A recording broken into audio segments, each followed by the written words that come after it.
이 시간에 성경 말씀 보도록 하겠습니다. 성경 말씀은 요한복음 8장 31절에서 59절 말씀입니다. 요한복음 8장 31절에서 59절 말씀인데 우리 36절까지만 제가 읽도록 하겠습니다. 요한복음 8장 31절에서 36절까지 말씀을 제가 읽도록 하겠습니다. John chapter 8 verse 31 through 36. 성경 다 찾았나요? 신약성경 158페이지에 있습니다. John chapter 8.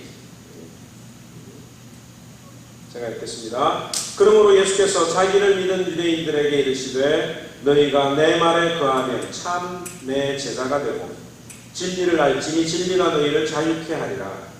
저희가 대답하되 우리가 아브라함의 자손이라 남의 종이 된 적이 없거늘 어찌하여 우리가 자유케 되리라 하느냐. 예수께서 대답하시되 진실로 진실로 너희에게 이르노니 죄를 범하는 자마다 죄의 종이라. 종은 영원히 집에 거하지 못하되 아들은 영원히 거하나니 그러므로 아들이 너희를 자유케 하면 너희가 참으로 자유하리라. 아멘. 죄인에게 너 죄인이라고 이야기를 하면 손가락질을 하면 아무런 반응을 하지 않습니다. 이 가늠하다 잡혀온 여인이 많은 사람들의 손가락질을 받고 있었을 때 뭘 했지요? 고개를 숙이고 예수님 앞에 무릎을 꿇고 앉아 있었습니다. 그런데 여러분들에게 어떤 사람이 뜬금없이 나타나서 너 죄인이지, 당신은 죄인이지 라고 말을 하면 화를 내거나 자기 자신을 방어하려고 합니다. 설교를 듣고 기분이 나쁠 때도 아마 있을 것입니다. 나는 괜찮은 사람이라고 생각을 하는데 자꾸 성경은 목사님의 설교를 통해서 죄인이라고 말하기 때문에 그렇습니다. 예수님께서 오늘 이 본문에 보니까 유대인들에게 너희를 자유롭게 할 것이다 라고 이야기를 하셨습니다. 그런데 이 유대인들이 생각할 때 왜 우리 보고 자유롭게 될 것이라고 이야기를 합니다. 우리는 한 번도 자유롭지 않았던 적이 없는데 왜 자유로워야 된다고 말씀을 하느냐라고 생각을 했습니다. 여러분, 이스라엘 백성들이 한 번도 자유롭지 않았던 적이 있습니까? 애굽에서 바벨론에서 로마의 통치를 받으면서 노예가 된 적이 있었어요. 노예가 되었던 적이 있었음에도 불구하고 그들은 한 번도 남의 종이 된 적이 없다고 한 이유는 뭐냐면 이 육체의 자유를 이야기를 하는 것이 아니라 신앙의 자유를 말하고 있는 것입니다. 오늘 이 본문 33절에 보면 우리가 아브라함의 자손이라 남의 종이 된 적이 없거늘 어찌하여 자유롭게 되리라 하느냐라고 이야기를 합니다. 유대인들이 아브라함의 자손인 것을 밝히는 이유는 뭐냐면 어떤 상황에서도 자기들이 아브라함의 자손이라고 하는 사실을 잊지 않았고 하나님 앞에 예배하는 자유를 빼앗기지 않았다라고 하는 표현이 바로 아브라함의 자손이다라고 이야기를 합니다. 이 로마 황제가 여러 나라들을 다스렸는데 그 중에서도 가장 다스리기 까다로웠던 민족 중에 하나가 바로 이 유대 민족이었습니다. 아무리 핍박을 하고 아무리 통치를 하려고 해도 이 유대인들의 신앙은 꺾을 수가 없는 거예요. 그래서 이 유대인들은 신앙적으로 상당한 자유와 또 자치를 인정을 받았습니다. 그런 유대인들에게 예수님이 말씀하시기를 너희가 내 말에 거하고 진리를 알면 진리가 너희를 자유케 할 것이다 라고 하는 이야기를 하셨던 것입니다. 왜 예수님은 이런 이야기를 하셨을까요? 도대체 누구에게 이 말씀을 하셨을까요? 31절에 보면 그러므로 예수께서 자기를 믿은 유대인에게 이르시되 라고 이야기를 합니다. 초막절에서 예수님이 누구든지 내게로 오면 목마르지 않는 생수를 마시게 될 것이고 너희의 배에서 생수의 강이 흘러날 것이다 라고 선언하셨습니다.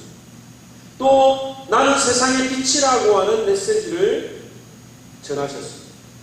그러니까 30절에 보면 많은 사람들이, 그 중에 많은 사람들이 예수를 믿더라라고 이야기를 하고 있고, 오늘 31절에 보면 예수께서 자기를 믿은 유대인들에게라고 이야기를 하고 있습니다. 이 사람들은 뭔가 설교를 듣고 막 해보려고 하는 사람입니다. 뭔가 뜨거워져 가지고 신앙적으로 열심히 한번 살아보려고 하는 사람들입니다. 쉽게 이야기하면 이제 막 공부를 좀 하려고 하는, 결심을 하고 공부를 하려고 결심을 하고 책상에 딱 앉아 있는데 엄마가 나타나가지고 야, 너 공부 안 해? 이러면 굉장히 화가 나죠. 바로 지금 그런 상황입니다. 교회 나와가지고 말씀을 듣고 교제하고 막 새롭게만 하려고 하는데, 예수님께서는 하시는 말씀이 그런 사람들에게 주시는 말씀이에요. 그것만으로 부족하다라고 하는 이야기입니다. 아무리 책상에 오랫동안 앉아 있어도 딴 생각하거나 다른 일을 하면, 집중하지 않으면 아무 소용이 없잖아요. 이 신앙생활을 하는 것도 마찬가지입니다. 예수님을 알고 교회에 나와서 말씀을 듣고 교제를 하고 즐겁게 신앙생활을 하는 그것으로 충분하지 않다고 하는 말씀으로 오늘 이 말씀을 우리들에게 전해줍니다. 그럼 뭘 더 해야 됩니까? 학생들은 공부를 하면 되는데, 예수 믿는 사람들은 예수님의 말씀을 듣고 믿기로 작정한 그 유대인들이 해야 되는 일이 무엇입니까? 여기 너희가 내 말에 거하면 참으로 내 제자가 되고 진리를 알지니 진리가 너희를 자유롭게 하리라. 자, 이 말씀 중에서, 이 문장 중에서 제일 중요한 게 뭡니까? 예? 말씀에 거하면, 너 컴퓨터 사줄게. 뭐 하면? 공부 잘하면. 아이들은 어떤 이야기를 하면 컴퓨터만 생각을 하는 거예요. 자기가 뭘 해야 되는 것은 생각하지 않는 겁니다. 여기 보니까 내 말에 거하면 이라고 분명히 단서를 붙이고 있다고 하는 사실입니다. 이 내 말에 거한다라고 하는 이 말이 무슨 뜻일까요? 예수님의 말씀 안에 거한다라고 하는 그 말이 무슨 말이냐면, 이 헬라어로 메노라고 하는 뜻인데, 머물다, to stay, 그 다음에 계속하다, continue, 오래 지속되다, abide, 남아있다, remain, 이런 뜻으로 이 헬라어가 사용이 되었습니다.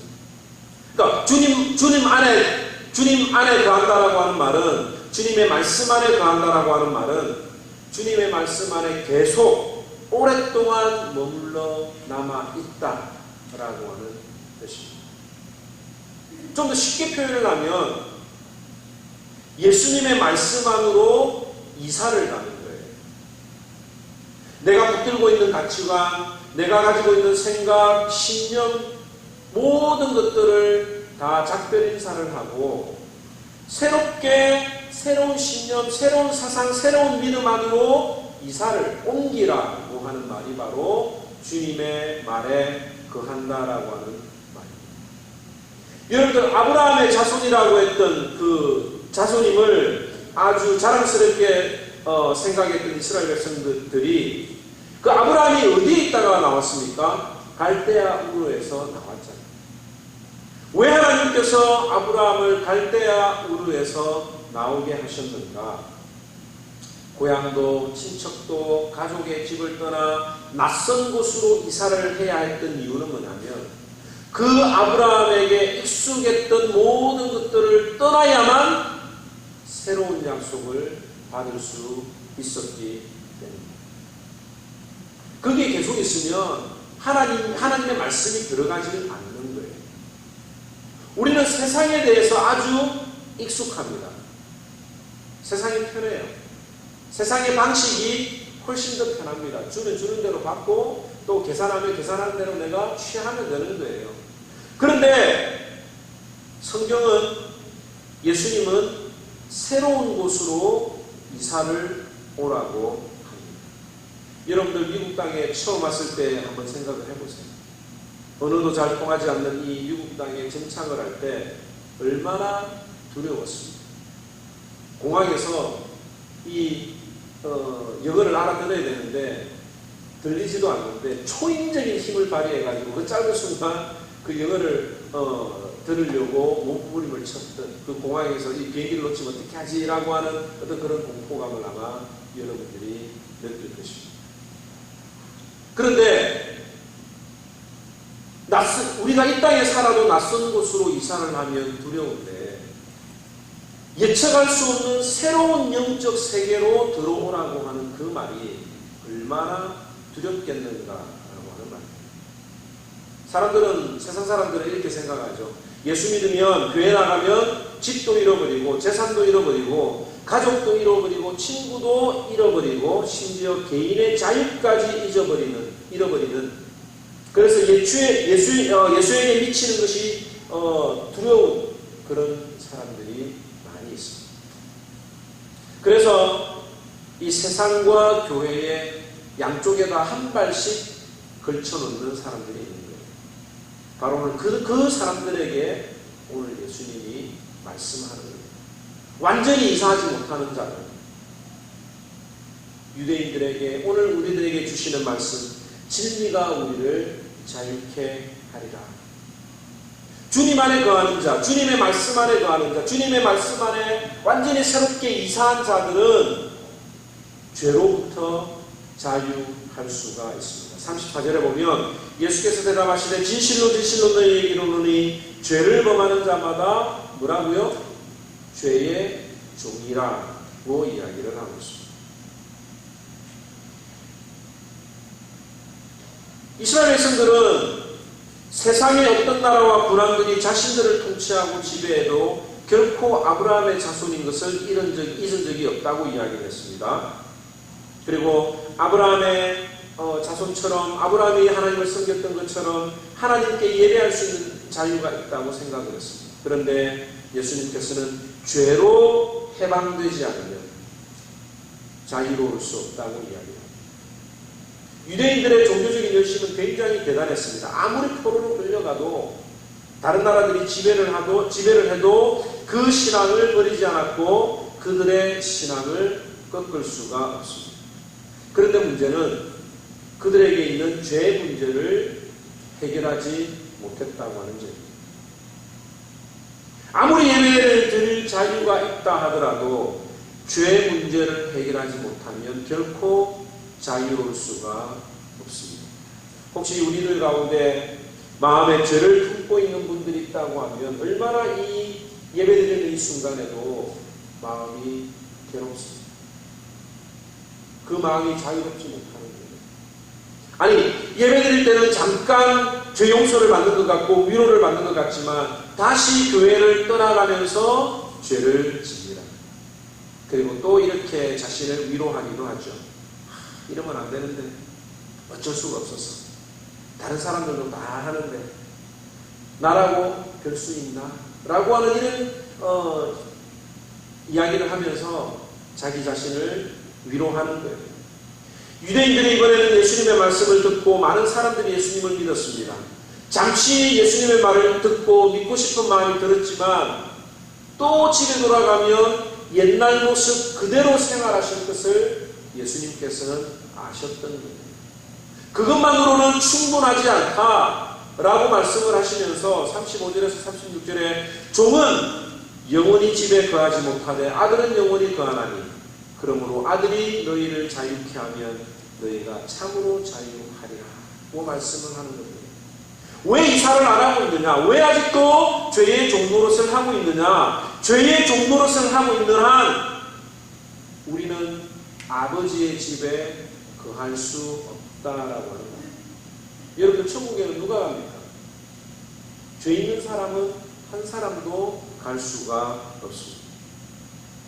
죄를 가지고는 들어갈 수 있는 곳이 아니에요.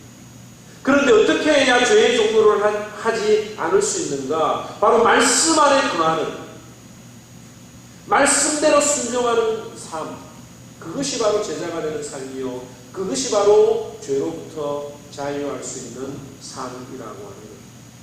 하나님의 말씀이 우리들 가운데 있으면 죄를 짓고 싶어도 죄를 지을 수가 없는 거예요.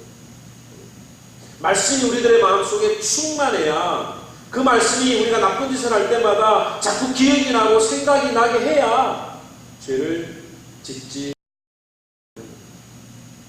또 하나는 뭐냐면 아브라함으로부터 우리가 자유를 할 수 있습니다.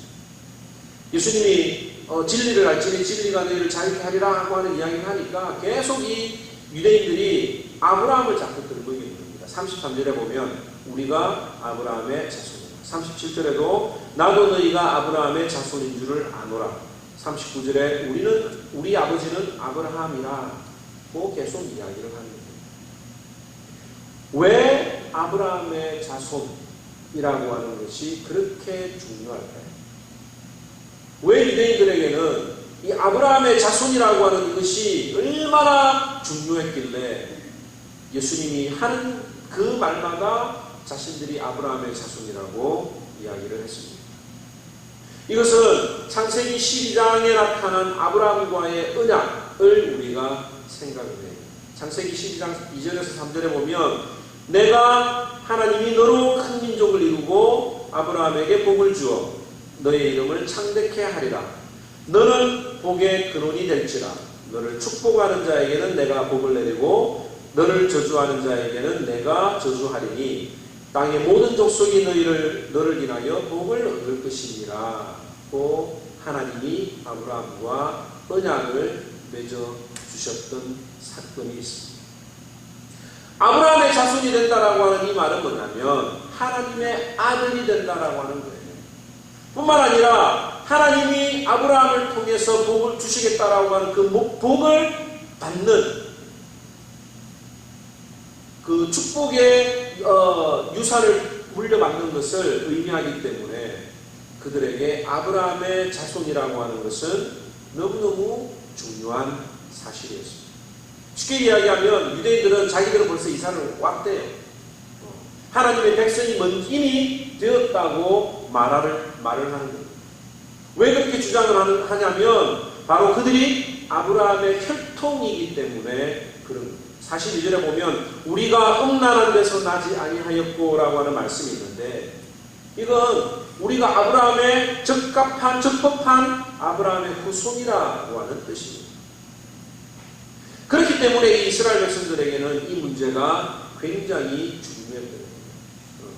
우리는 이미 아브라함의 자손이기 때문에 하나님의 자녀요 하나님의 축복을 받은 사람인데 왜 우리 보고 자꾸 자유하라고 하느냐 이사하라고 하느냐 이미 우리는 하나님의 나라에 들어간 사람들이다 라고 이야기를 합니다. 예수님도 그들이 아브라함의 자손인 것을 인정을 했어요. 그런데 예수님께서 문제를 삼으신 건 뭐냐면 어떻게 아브라함의 자손인데 너희들의 마음에 하나님의 말씀이 거할 곳이 없느냐라고 따지는 겁니다. 37절 한번 볼까요? 나도 너희가 아브라함의 자손인 줄을 아노라. 그러나 내 말이 너희 속에 있을 곳이 없으므로 나를 죽이려 하는도다 라고 이야기를 하셨습니다. 하나님의 축복은 어디서 옵니까? 하나님의 축복은 하나님의 말씀을 듣고 하나님을 의지하는 믿음에서부터 축복이 오는 거예요. 그런데 어떻게 하나님의 축복을 받은 상속자들에게 믿음의 흔적을 찾아볼 수 없는가를 예수님이 지적하시는 것입니다. 유대인들이 지금까지 말씀을 많이 들었어요. 신앙생활도 오래 했습니다. 그런데 실제 생활을 보니까 믿음이 없는 거예요. 어떻게 하나님의 말씀이 없는 자가 하나님의 축복을 받은 상속자가 되느냐라고 예수님이 정면으로 도전합니다. 내 말이 너희 속에 있을 곳이 없으므로 죽이려 하는도다. 그들의 마음은 이미 세상에 다 빼앗겨버렸습니다. 주님의 말씀을 오히려 몰아냈습니다. 왜냐하면 이미 자리를 잡아 안정된 마음이 하나님의 말씀을 들으면 새로운 갈등을 불러일으키기 때문에 그 마음속에 하나님의 말씀을 받아들이지 않으려고 했던 거예요. 여러분들 편안하게 신앙생활 하다가 어느 날 강력한 하나님의 말씀이 마음속에 들어오면 얼마나 괴롭습니까? 그 말씀 앞에 순종하면 괜찮은데 정말 내가 하나님이 원하시는 것이 이것인가라고 고민하고 갈등하다가 그 말씀 앞에 순종하지 못할 때가 있어요. 그럴 때는 어떻게 합니까? 이건 하나님 말씀이 아닌데 이건 나한테 하시는 말씀이 아니야라고 자꾸 말씀을 밀어내잖아요. 바로 이 유대인들의 마음이 그런 거예요. 예수님의 말씀을 들으면 자꾸 그들을 향해서 죄인이라 그러고 새롭게 그리스도를 메시아를 만나야 된다라고 이야기를 하니까 너무너무 불편한 거예요. 그래서 유대인들이 예수님의 말씀을 듣지 않으려고 했던 것입니다. 그런데 안 들으려고 했는데 안 들을 수 있습니까? 가는 곳마다 사람들이 예수님에 대해서 이야기를 하니까 이 유대인들이 뭐냐면 예수님을 잡아 죽여야 되겠다라고 하는 마음을 가지게 되는 겁니다. 하나님의 말씀은 듣지 않으려 하면서도 유대인들은 자기가 아브라함의 자손이라고 끝까지 고집을 부리는 이유는 바로 혈통 때문이거든요. 혈통 때문에 우리는 하나님의 자녀다라고 이야기를 하십니다. 우리에게도 이런 끊어버려야 될 아브라함이 있는 거예요. 20년 교회를 다닌 사람하고 1년 교회를 다닌 사람하고 누가 더 교회에서 교만할까? 헌금을 많이 한 사람과 적게 한 사람 중에서 누가 더 교회에서 교만할까요? 통계적으로 보면 아닌 경우들도 있지만 많은 경우 교회의 문제를 일으키는 사람들을 보면 교회를 오래 다녔던 사람, 헌금을 많이 하는 사람들이 교회의 문제를 일으키는 경우들이 훨씬 더 많이 있다고 하는 사실입니다. 왜 이런 일이 벌어지는가? 교인들이 설교를 듣고 성경을 읽으면서도 믿음이 성숙하고 삶이 변하지 않는 이유는 무엇인가? 늘 성경을 읽어도 자기 관점으로, 자기 기준으로 성경을 읽고 평가하는 자세를 갖기 때문에 말씀의 역사가 일어나지 않습니다. 말씀을 들어도 이미 과거에 듣고 있는, 알고 있는 그 말씀 때문에 변하지 않는 거예요. 오히려 어떤 목사님이 말씀을 전하면 저건 아닌데라고 오히려 더 말씀을 평가하는 자세에서 말씀을 대하기 때문에 하나님의 역사가 일어나지 않는 겁니다. 유대인들이 예수님의 말씀보다도 더 자랑스러워했던 아브라함의 혈통, 우리에게도 주님의 말씀보다 더 자랑스러워하는 것들이 있다고 하면 우리는 그것으로부터 자유해야 합니다. 여러분들, 교회 직분은 정말 우리가 잘 알잖아요.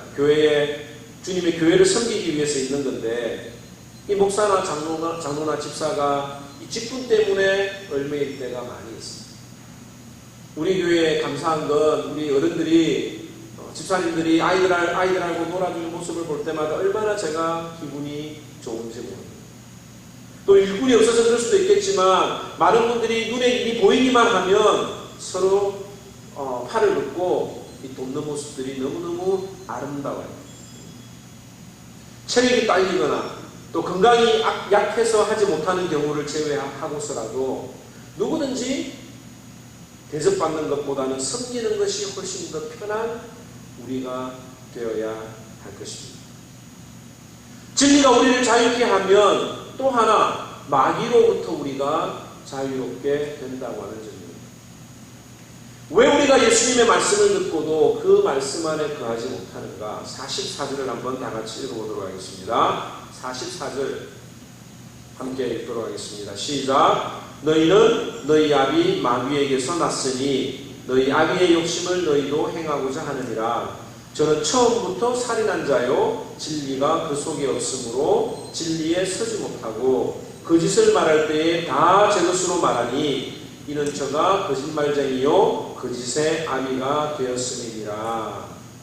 우리가 말씀 안에 거하지 못하는 이유는 매일 마귀에게 속기 때문에 그렇습니다. 마귀가 뭐예요? 마귀가 누구라고 이야기를 하고 있습니까? 아비의 욕심을 행하고자 하느니라. 욕심장이에요. 욕심장이에요. 자기 게 아닌데 자기 것으로 욕심을 여러분들 마귀가 어떻게 해서 존재하게 되었습니까? 원래 하나님이 창조한 피조물인데 천사인데 이 천사가 타락을 했어요. 왜 타락을 했습니까? 자기도 하나님처럼 영광을 받고 싶은 거예요. 그래서 하나님을 대적하고 하나님 앞에 반대를 했다가 하나님에게 벌을 받아서 하늘에서 추방을 당했던 것입니다. 사탄은 우리에게 욕심을 부리도록 합니다. 그 다음에 처음부터 살인하는 자입니다. 사탄은 하나님의 계획을 방해하기 위해서 많은 사람들을 죽였습니다. 여러분들 최초의 아벨부터 시작을 해서 예수님까지 죽이려고 굉장히 시도를 많이 했습니다. 예수님을 죽이려고 할 때 2살 미만의 죄 없는 남자아이들까지도 다 죽일 정도였고, 교회가 성장해 나갈 때 초대교회에 얼마나 많은 박해가 일어났는지 모릅니다. 오늘날에는 인터넷으로 보면 기독교인들을 예수님을 죽이려고 무지 많이 시도를 하고 있습니다. 마귀가 하는 모든 말과 행동은 사람을 죽이는 거예요. 마귀가 우리들의 마음을 갈등시켜가지고 화를 내게 하고 막 이렇게 다른 사람하고 싸우게 하고 흥분하게 하는 것도 마귀가 우리를 속이게 하는 거예요. 그러고 나면 다 죽잖아요. 성령 충만하지 않은 사람의 입에서 나오는 말은 모두가 다 남을 헐뜯고 죽이고 살인하는 말이라고 하는 것입니다. 또 이 마귀가 어떤 존재냐? 거짓의 영이요 거짓의 압이라고 이야기를 하는 거죠. 최초의 에덴 동산에서 사탄이 뱀의 몸을 이용해가지고 들어와서 했던 말이 무엇입니까? 선악과를 먹어도 죽지 않는다. 그 다음에 눈이 밝아져서 하나님과 같이 된다라고 하는 거짓말이었습니다. 마귀는 지금도 우리를 속입니다. 어떻게 속이느냐면 진리가 바뀌게 하는 거예요. 여러분들 진리가 바뀌면 그것은 진리입니까? 아닙니까? 진리는 바뀔 수가 없는 거예요. 이 사람에게는 이렇게 되고 저 사람에게는 저렇게 되면 진리가 될 수 없는 거예요. 왜 예수님을 믿는 것이 진리이냐? 누구든지 부자든 가난한 사람이든 병든 사람이든 건강한 사람이든 누구든지 예수님만 믿으면 구원을 얻기 때문에 진리가 됩니다. 이 사람은 운동을 좀 더 많이 했기 때문에 구원을 주고, 이 사람은 교회 출석을 잘 안 하고 목사를 애먹이기 때문에 구원을 안 주고, 이런 게 아니에요. 만약에 그런 어떤 바뀌는 것들이 있다고 하면 그것은 절대로 진리가 될 수가 없죠. 그런데 사탄이 그 진리의 기준을 바꾸어버려요. 내가 진리의 기준이 되도록 하는 거예요. 내가 좋으면 진리입니다. 요즘 아이들에게 물어보십시오. 나만 아니면 돼. 나만 괜찮으면 돼. 라고 하는 사상이 얼마나 많이 퍼져 있습니다. 내가 하면 괜찮은 거예요. 근데 남이 하면 안 되는 거예요. 이게 사탄이 우리들에게 속이는 겁니다. 그러면 우리가 어떻게 하면 이 마귀를 이길 수 있습니까? 45절에 내가 진리를 말함으로 너희가 나를 믿지 아니하는도다. 46절에 너희 중에 누가 나를 죄로 책잡겠느냐? 내가 진리를 말하는데도 어찌하여 나를 믿지 아니하느냐? 사탄이 가장 두려워하는 것은 무엇이냐면 진리입니다. 하나님의 진리만 밝혀지면 사탄이 서 있을 곳이 없는 거예요. 우리가 사탄을 이기는 방법이 무엇입니까? 자신의 양심에 책망받을 일이 없는 것. 이게 바로 사탄을 이기는 방법이에요. 여러분들 교회가 망할 수 있습니까? 없습니까? 교회가 다른 어떤 외부 세력에 의해서 교회가 망해집니까? 교회를 핍박하는 사람이 있으면 있을수록 교회는 더 성장합니다. 그렇죠? 그런데 왜 교회가 망합니까? 신앙 양심을 팔아먹어버릴 때 자체적으로 스스로 몰락을 하는 거예요. 우리가 끝까지 주님의 말씀 안에서 진실하다고 하면 절대로 교회는 망하지 않는다라고 하는 사실. 사탄이 지금도 우리를 속이고 있습니다. 어쩔 수 없잖아. 나라고 할 수 있니? 그런데 하나님께 속한 사람은 반드시 말씀을 듣습니다. 어떠한 걸림돌이 있어도 말씀을 듣습니다. 47절에 하나님께 속한 자는 하나님의 말씀을 듣나니 너희가 듣지 아니하면 하나님께 속하지 아니하였음이로다. 그런데 왜 우리에게 이 하나님의 말씀이 들리지 않을까요? 바로 교만 때문에 그래요. 자기 자신에 대해서 만족하고 자만에 빠져있는 사람들은 말씀의 가치를 알지 못합니다. 여러분들 가장 은혜 받았을 때를 한번 생각해 보세요. 언제 여러분들이 가장 은혜를 받았습니까? 훌륭한 목사님의 설교를 들었을 때 은혜를 받았습니까? 그 은혜는 받을 때는 은혜를 받지만 돌아가서 또 잊어버리기 쉬워요. 그런데 여러분들이 가장 어렵고 힘들고 절망 가운데 그 하나님의 말씀을 만났을 때 그 말씀이 여러분들에게 평생 동안 기억이 나고 그 말씀이 우리들을 주장하고 있지 않습니다. 그래서 사탄이 우리들의 마음을 강팍하게 하지 않도록, 교만하지 않도록 우리가 늘 깨어 있어야 되는 겁니다.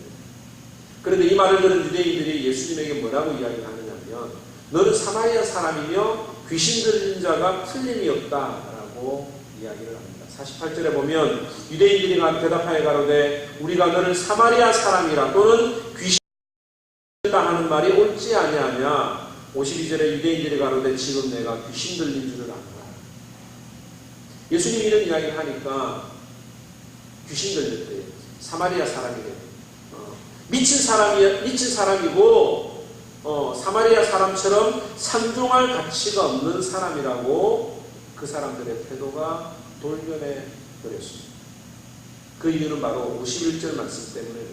51절에 진실로 진실로 너희에게 이르노니 사람이 내 말을 지키면 죽음을 영원히 보지 아니하리라. 예수님의 말을 지키면 영원히 죽지 않는다는 말을 듣는 유대인들은 충격적이었습니다.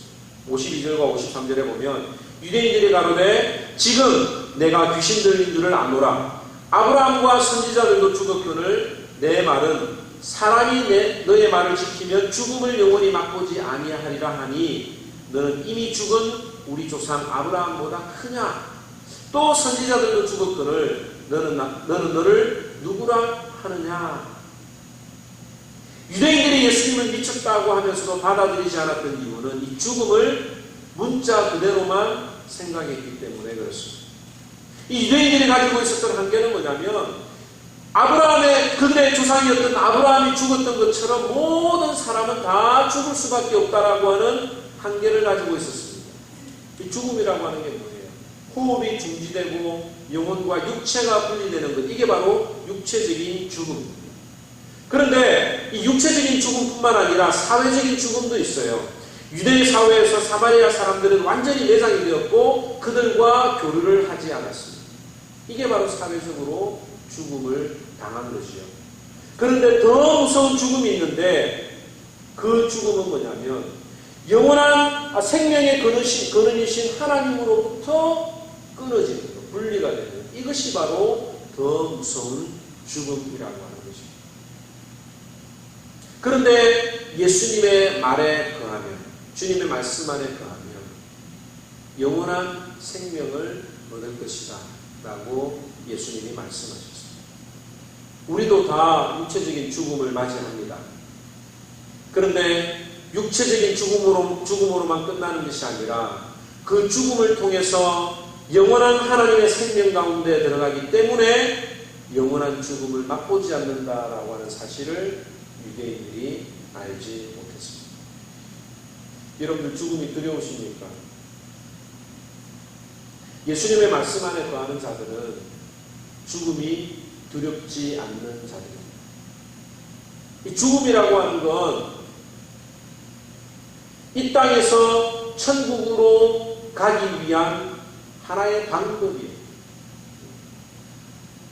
새로운 죽지 않고서는 천국에 들어갈 수 없지 않습니다.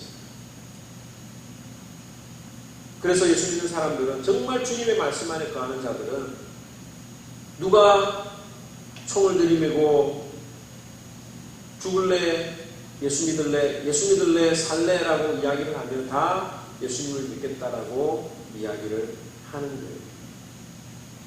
아버지가 이제 한국으로 돌아가십니다. 한 7월 24일 날 돌아가시는데 아직 건강하시지만 체력이 예전 같지는 않아 보여요. 또 놀아주시는데 많이 힘들어하실 때도 있는데, 늘 잘해드려야 되는데 이 아버지가 가지고 있는 마음은 이 아들이 자기 아들이 아니라고 생각을 해요. 하나님께 아들을 바쳤기 때문에 목회가 잘 되기만을 기도하고 있습니다. 그래서 마음 한편으로는 죄송하지만 그래도 시간이 날 때마다 아버지와 시간을 보내고 또 손주들과 함께 시간을 보내고 있습니다. 그런데 마음속에 늘 자주 생각하는 게 하나 있어요. 그게 뭐냐면, 정말 천국 환송 예배가 될까? 정말 웃으면서 보내드릴 수 있을까? 이별이라고 하는 것은 슬프지만 그래도 새로운 곳으로 이사를 가시는 아버지를 축하하면서 정말 그 예배를 드려야지라고 하는 생각을 자주 하게 됩니다.